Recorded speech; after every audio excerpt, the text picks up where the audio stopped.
Good afternoon and welcome to the April 12th edition of Office Hours. My name is Dr. Tisa Silver Kennedy, and I thank you so much for joining me in this changed edition of Office Hours. We moved from 7 p.m. to noon just to see how things work and if more people are able to participate. So thank you so much for joining me. Let's get right into today's session. Before I get into the questions that have come in from our community, I just wanted to tell you a bit about the center, then specifically about office hours, and then jump into the questions from our community. So first, the Maryland Center for Collegiate Financial Wellness was founded in 2021, with the vision that all college and career school students in the state of Maryland are able to achieve these 6 pillars of collegiate financial wellness: being creditworthy, ready, resilient, empowered, successful, and thriving. We also are here on a mission to help students and families build their financial life skills and empowering them to thrive. If you're interested in learning more about our mission, please do visit us online at mccfw.org. Again, that's mccfw.org. And you can join our mailing list to learn more about our programs, as well as submit questions in advance for office hours. About office hours. Office Hours is a free semi-monthly virtual student loan clinic that provides borrowers with a trusted venue to help them navigate student loans and prepare for financial success beyond repayment. Before I get into the questions from our community, I just wanted to share that Office Hours is for informational purposes only and should not be construed as financial or legal advice. We give you the best information, the most reliable information that we have available at the time that we air these broadcasts, but if you have been following the student loan space, you know that things have been changing quite a bit in recent years and also in recent weeks. So look for updates when we meet every other week. All right, one more thing I wanted to do before we get into the actual questions. I just wanted to give a status update because so much of our content has focused on public service loan forgiveness. We have been attempting to track the impact in terms of dollars canceled via the Public Service Loan Forgiveness Program. And as of yesterday, I can confirm that we have helped borrowers get relief by way of the cancellation of $4.65 million. So I just wanted to say congratulations to all of those public servants who have reached this impactful milestone. And we know that the number is much larger, but these are the canceled debts that we can actually confirm having seen the receipts. So $4.65 million and climbing. And if you have questions about public service loan forgiveness, all of these videos are archived on YouTube and annotated with specific questions so you can get to the content that will help you the most. So congratulations again to those victors, and keep hope alive for those other borrowers who are in the pipeline and waiting to hear about status updates on their PSLF applications. All right, so let's get into our questions. And the first question, surprise, surprise, is about PSLF. The PSLF application gave me the option to submit a manual or submit manually or via email to my employer for a digital signature. Which option should I choose? Well, I have to tell you all, this came as news to me. I was working with one client over the course of 2 days. And when we logged in, I believe it was on Wednesday or Thursday, we logged in and we were ready to print out the PDF of the PSLF application. And then when we logged back in the next day to add another employer, the screen, at the end of completing the PSLF application through the help tool looked completely different. There were these choices to go electronic or to go with a manual submission. And the question that this client asked was, which option should I choose? So let's take a look at some screenshots. I wasn't able to capture everything, but I have some screenshots here for what it looks like when you submit manually or electronically.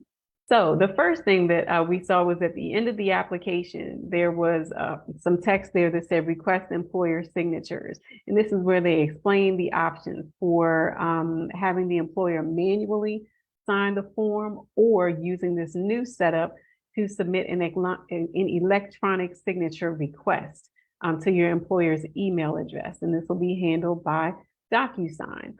So the borrower had to select the option. Did they want to go with the electronic signature or the manual signature? And to go electronic, you need your employer's email address. There's also a note there that says your employer has 60 days to respond to request for an e-signature. So there is a timeline attached to this.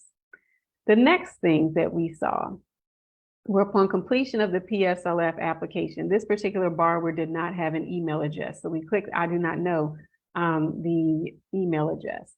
That led to the option to look at my activity screen to see the status of the documents. So this particular borrower, there is one PSLF form and it's listed by employer. There's some recommended actions there, but the status tracker shows us where this document is in the pipeline. So PSLF form was created today. The employer eligibility review has been completed because the PSLF help tool uses the employer's EIN, that's their employer ID number, to verify that the employer is a qualifying employer for PSLF. After that, the next piece is the employer signature. Once the employer signature has been provided, whether that's via email or manually, the next step, of course, is to send that completed PSLF application off to MOHELA for their processing. But at this point, this feature appears to be so new, I honestly cannot tell you what the experience looks like. So when I had to answer this question of whether the borrower should go with the manual submission, which they're familiar with, they've done before, or try this new electronic signature feature, here are some of the things that we walk through. The first consideration, of course, is do you have the correct email address for an organizational contact? If you don't have an email address, or if you don't know who that contact person is, then you don't have any information to provide at this time that would be necessary to collect an electronic signature on the document. The second question I had was, are you confident that the information in your application is correct? Particularly, this has to do with employment dates and the average number of hours worked. The next question is, are you confident that the information in your application is correct? And I'm specifically referring to the employment dates and the average number of hours that are worked. The reason that I ask this is because sometimes people have put dates or identified themselves as part-time instead of full-time, or listed an average number of hours worked that was incorrect. And when that application was submitted to their organizational contact, the organizational contact might have made some manual edits, crossed out whatever was typed in, and then wrote the update in ink. With this DocuSign version, because I have not seen the employer side of this, I don't know that the employer has, or I don't know how much latitude the employer has to make updates. So if you put that you started working there, September 1st of 1986, but it was, well, that's outside the range. If you said you started working there September 1st of 2008, but your true start date was October 1st of 2008, that would need to be updated. And if you send it electronically, I just don't know if the employer can make any edits, or if the only thing that they can do is actually sign the form and provide their contact information just as they would do on paper. So in this particular instance, the borrower I was working with was not exactly confident about the hire date, because the hire date was probably 16 or 17 years ago. Given that the borrower was not confident in the accuracy of the employment dates, and that their employment status sometimes shifted between part-time and full-time, the borrower just was not confident that the information that they were submitting to the organizational contact would be accurate, and it might require some edits. A way around this would be to reach out to human resources or whoever your organizational contact is and ask them to verify the information beforehand, so that when you go into the PSLF help tool, you can make sure that the information that you're placing in there is correct. But in this particular case, the borrower opted to go with a manual submission, just because there were a couple of questions that were up in the air about the employment dates as well as the average number of hours worked, and they did not want any errors. The last question is, do you know anyone who has used the electronic signature successfully? Because this is something that has been newly released, I don't have any input to go on from people who are working in human resources or served as the authorized official for PSLF within their organization. I'm not discouraging anyone from using this new feature because it's definitely more convenient to be able to email a form than it would be to print it out, walk it in, fax it, all of that other stuff. It's definitely more convenient. But with a lot of the work that I do, I like to provide people with an example of someone who's been through a similar situation or someone who can speak to that customer service experience. Because I just saw this, 4 or 5 days ago, I don't know anyone who has used it and seen results. I don't know how much latitude the recipient of the email has with altering any information that's included in the application, or if they just bounce it back for updates. I don't know what that looks like. So in the coming weeks and months, I will definitely be asking people who have chosen the electronic signature route to report back and let me know what their experience has been. I will also reach out to people that I know who are authorized officials who are used to signing these documents to see what their experience is on the signer's side of this electronic signature technology. So I was really surprised to see it when it popped up the other day. I know that this will simplify the process for many people who have, left jobs or just that don't have the opportunity necessarily to travel somewhere to drop off a paper form. It's definitely a huge improvement in terms of convenience, but there's going to be a learning curve there for those who are applicants as well as for those who are signing. I would also recommend that if you're pondering this decision, perhaps you would visit the PSLF megathread on Reddit. That's a place where lots of borrowers are sharing their personal experiences and timelines. And I imagine that with this new option available, people are wanting to know what's going on and will also be pretty forthcoming in sharing their experience with this new version of getting your PSLF application verified. All right, so let's move on to the next question. That is, my count is 109 qualifying payments. And the servicer is saying that I need to get on an IDR. Do I have to? So what this borrower is referring to with IDR is an income-driven repayment plan. They have 109 qualifying payments out of the 120 qualifying payments required to have the balance of their debt canceled by way of public service loan forgiveness. And the servicer is telling them that they need to enroll in an income-driven repayment plan. I think that this stems from the borrower going in to complete a new PSLF application. The original query that I received from them was, I have 109 payments, what should I do? And I said, well, if you submitted your PSLF application, sometime early last year, then it's time for you to submit another PSLF application to document your most recent year of employment. Confirmed with this borrower that their PSLF application was actually submitted in February of 2022. So that's more than 12 months prior to now. Today's April 12th, 2023. So for this particular person, I do not think they need to enroll in an income-driven repayment plan. And it has to do with the timing of their application. As of last February, they have 109 qualifying payments toward public service loan forgiveness.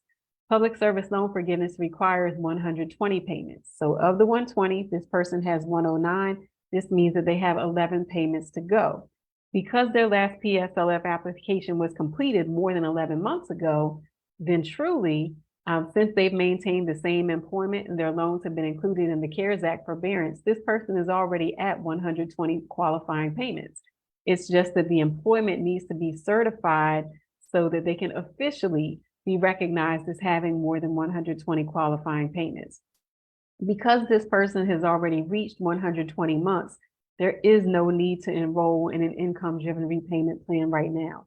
Payments are still paused because we're still in the CARES Act forbearance while awaiting the decision from the Supreme Court about the Biden-Harris Student Debt Relief Plan.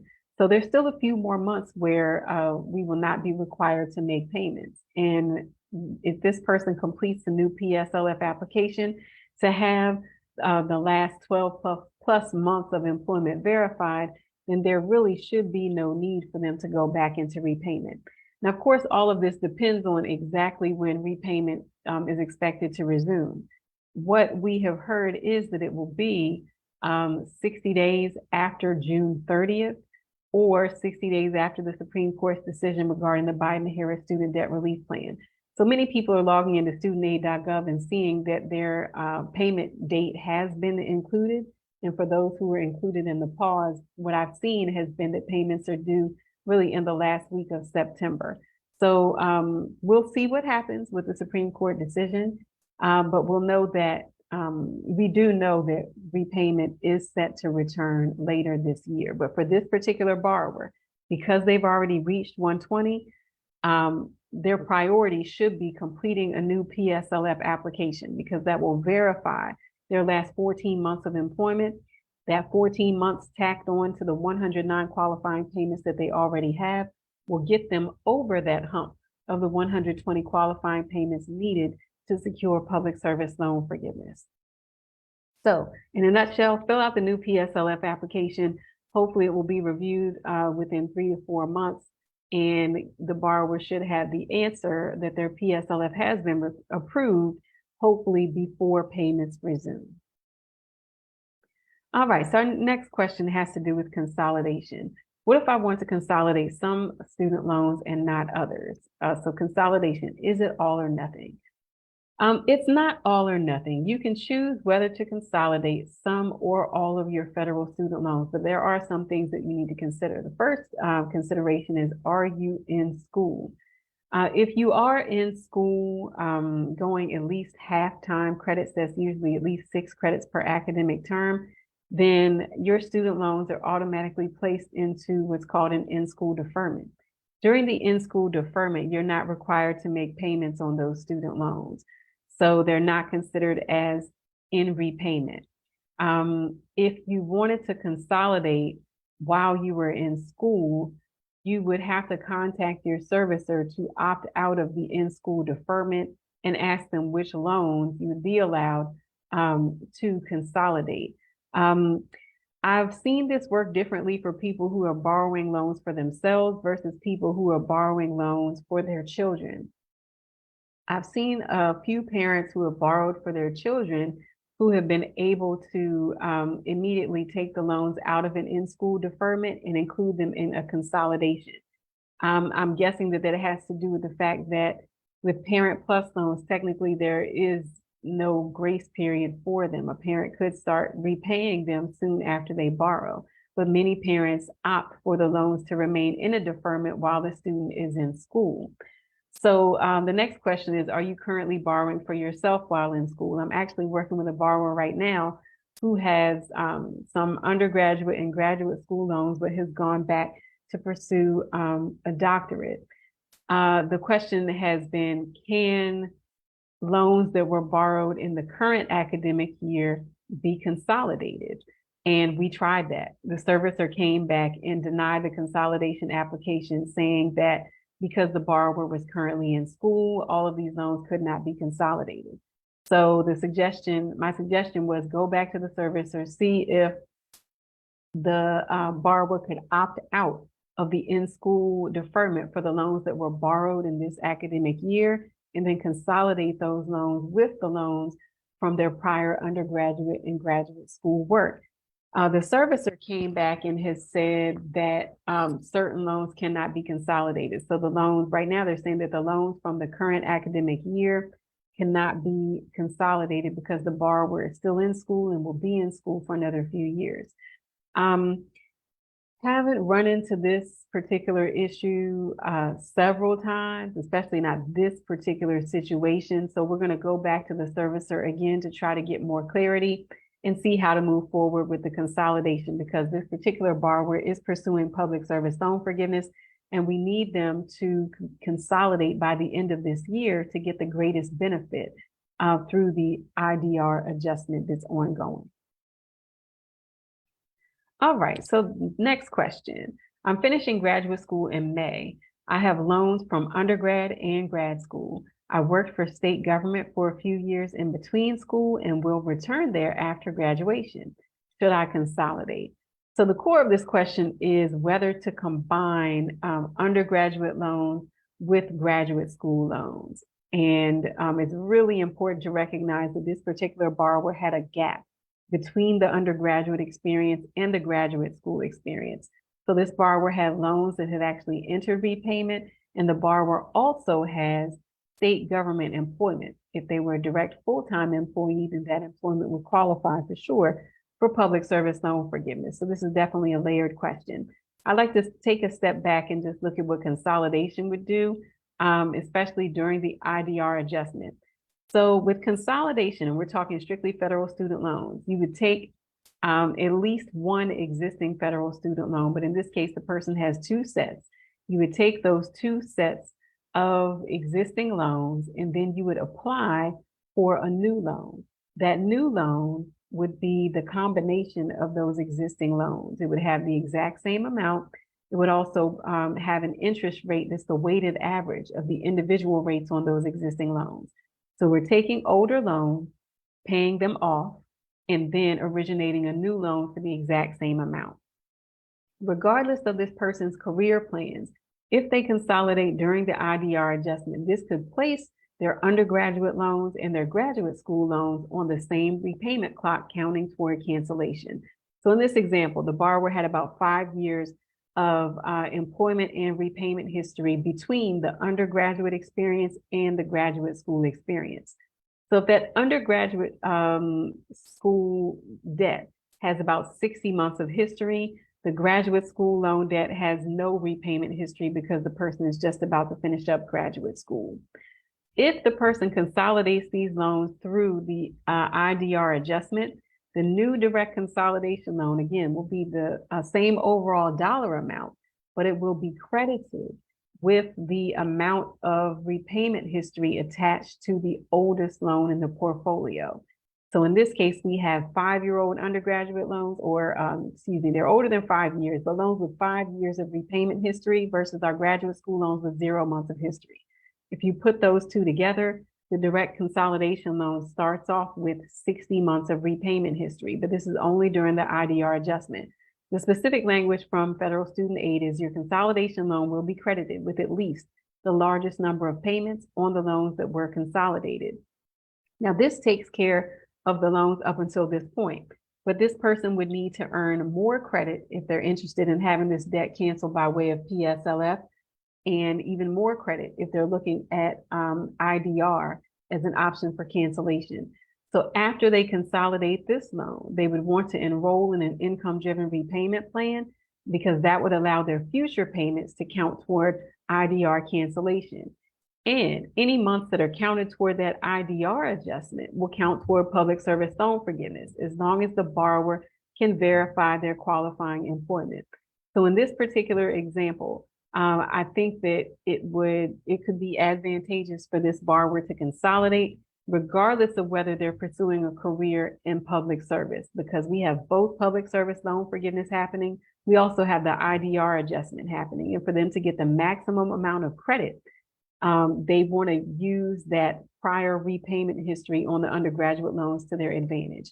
And consolidating during the IDR adjustment by the end of this year would allow them to bring both sets of loans onto the same repayment clock. All right, again, to get the greatest benefit from the IDR adjustment, you need to apply for consolidation through studentaid.gov by December 31st of 2023. For people who are really concerned about the repayment clock resetting to 0, that is a real thing, but it's temporary. We learned that during the limited PSLF waiver, and we'll see it continue during the IDR adjustment. After you consolidate, if you've applied for PSLF, your first payment count is going to be very low. It's only going to consider the history of the newly consolidated loan. And since it's new, it's not going to have a lot of history. After that initial count, another review is conducted that takes into account the pre-consolidation history of your older loans. So your updated payment count can include credit for past payments that would have been ineligible for IDR cancellation and ineligible for public service loan forgiveness under the original program rules. That's why it's important for you to apply for consolidation by December 31st of this year if you'd like to get the greatest benefit from public service loan forgiveness through the IDR adjustment. All right, so now we're going to class of 2023. Question is, this is my first time with student loans. I'm graduating in May. What should I expect? So what I wanted to show you first was a basic timeline of the events that a person goes through with student loans upon graduation or separation from their institution. Separation from the institution means that you have left without graduating, or you have continued your enrollment, but you've dropped below half-time credits. So let's assume you're graduating, it's April, you'll graduate next month. Let's assume we're talking about May now. If graduation takes place now, the next step is that your loans enter what's called a grace period. The grace period begins after separation, and it usually ends within 6 months of graduation or separation. So if you're graduating in May, you can expect that your grace period will end in November. After the grace period expires, you'll be expected to make payments. As for when that ends, that's when your balance is zero. I can't tell you what to expect in terms of how long repayment will last. Most repayment plans range from 10 years to 25 years. There are some out there that go for 30, but with IDR cancellation, no one should be looking at more than 25 years in repayment. But key thing to remember here is that when it ends depends on you, when that balance reaches zero, either by way of you paying off the debt or paying off a portion of it and having the other portion forgiven. But repayment doesn't end until your balance officially equals zero. I would like to say to the class of 2023, you all are special. You are different from other classes in that some of you started school during the CARES Act forbearance and are finishing school in the CARES Act forbearance. If you were going to graduate school for like a 2 or 3 year program, your whole educational experience might have been during this CARES Act forbearance. And the terms of the forbearance have been pretty kind in terms of no payments being required, but for current students, no interest has accrued. So you all are graduating with a level of debt that is potentially less than people who entered school prior to the forbearance because they had interest accruing the whole time they were in school. So all of that to say your transition is going to be different. That transitioning out of being a student into repayment is going to look a bit different for you. First, because of the CARES Act forbearance that I mentioned, and that forbearance is coming to an end. Repayment is expected to resume later this year.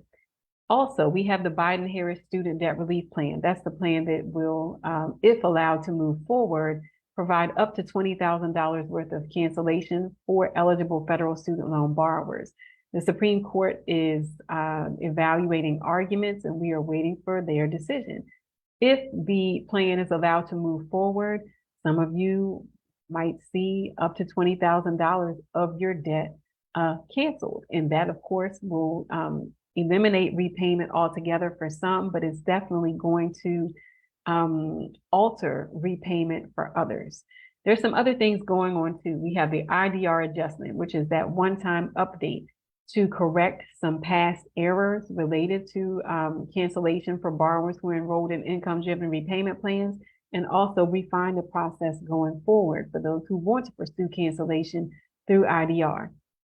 There are also a few other things going on. You've got borrower defense. There's other litigation trying to end the current payment pause prematurely, and program updates, some of which will go into effect July 1st.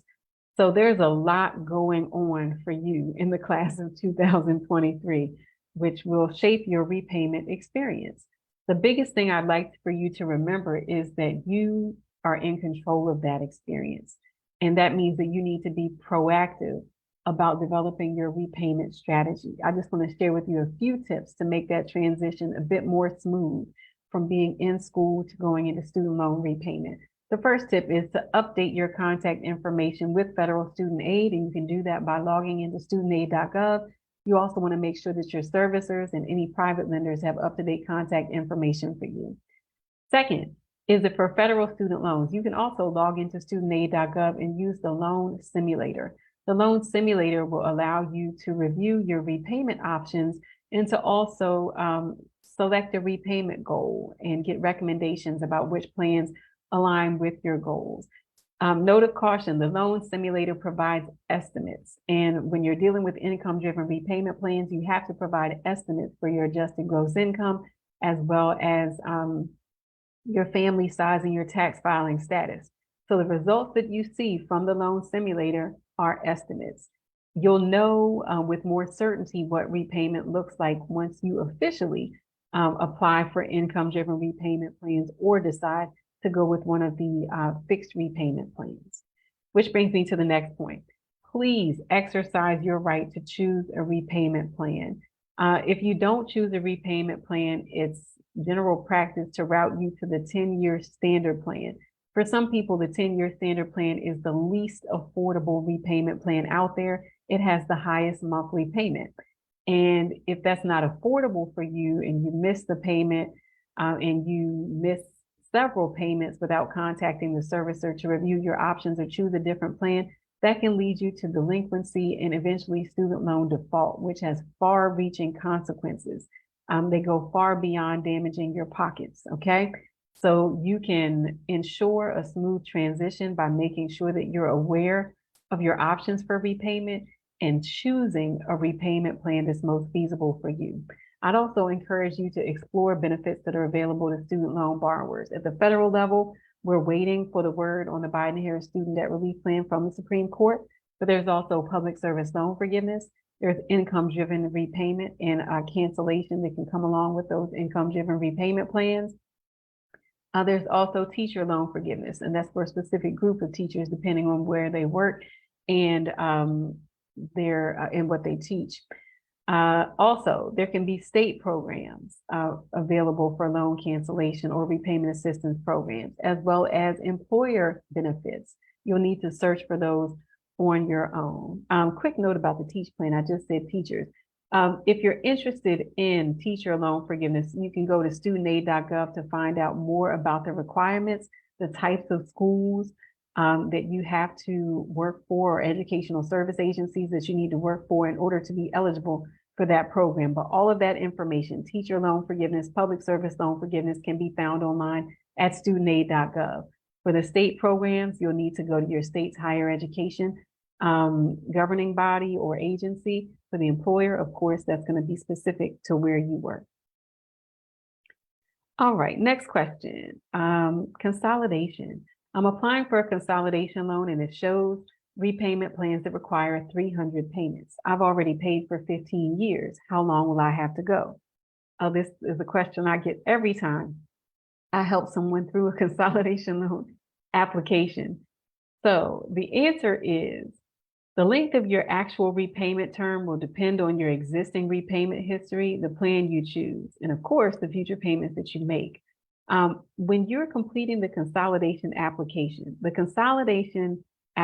is setting you up for a brand new loan. Even though you have older loans that are being pulled into a new loan, the consolidation loan itself is a new loan. And because it's a new loan, the projections that you're getting about its repayment don't acknowledge any of your repayment history on the loans that you're consolidating. They're basically using estimates that start fresh with payment number one. So they're forward-looking on a completely new loan, which typically has a maximum number of payment periods at 300 or 25 years.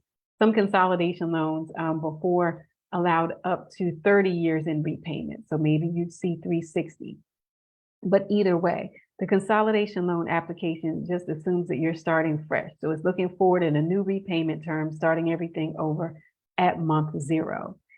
That doesn't mean that your repayment history doesn't matter. It just means that it's not being reflected in the application that you're completing. Once the income-driven repayment adjustment is complete, we'll see payment counts that will let you know in 2024, how many months you have credited toward IDR cancellation. So it has to include your repayment history prior to the consolidation loan. But I know that the consolidation application, sometimes that piece where they show you the repayment table and you see, 300 months, or if it's an IDR plan, maybe you're seeing something less than 300 months, but it's still like you're starting over fresh. Please know your consolidation history, it will count through the IDR adjustment. It is going to count.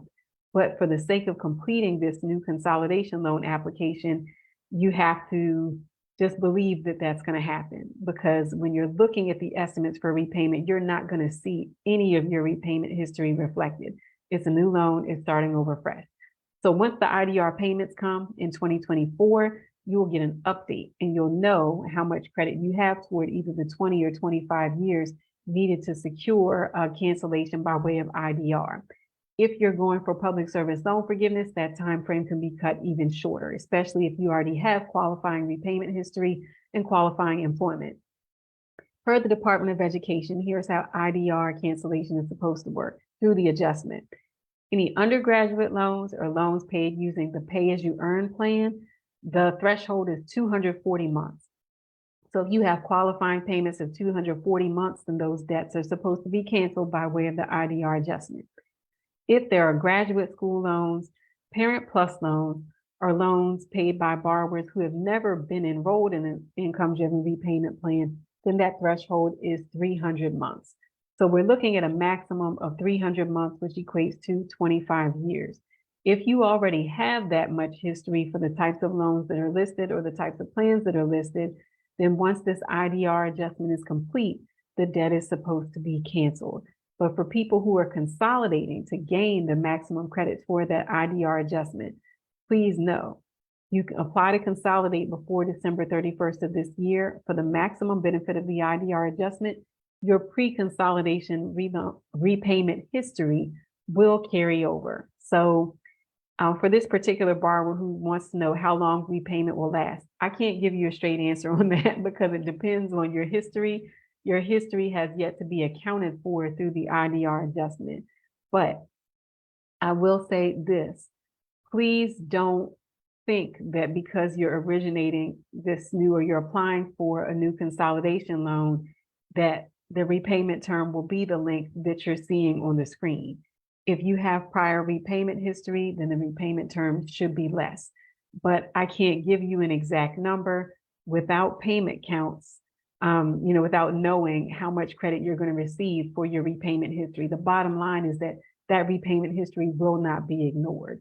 And if you need to consolidate, you have, let's say you have those older commercially held FFELP loans that don't qualify for relief through public service loan forgiveness or through IDR cancellation, then you'd have to consolidate them to get them in the pipeline to receive a payment count through the IDR adjustment and to be considered for public service loan forgiveness.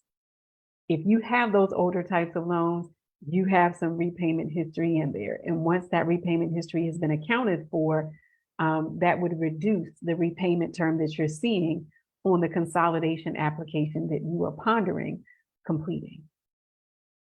Okay, so that did it for the questions that I received prior to this month's first edition of Office Hours. I'm checking the chat pretty quickly and also taking a look at our Facebook page, and I see no questions. So I'm going to move on toward wrapping things up.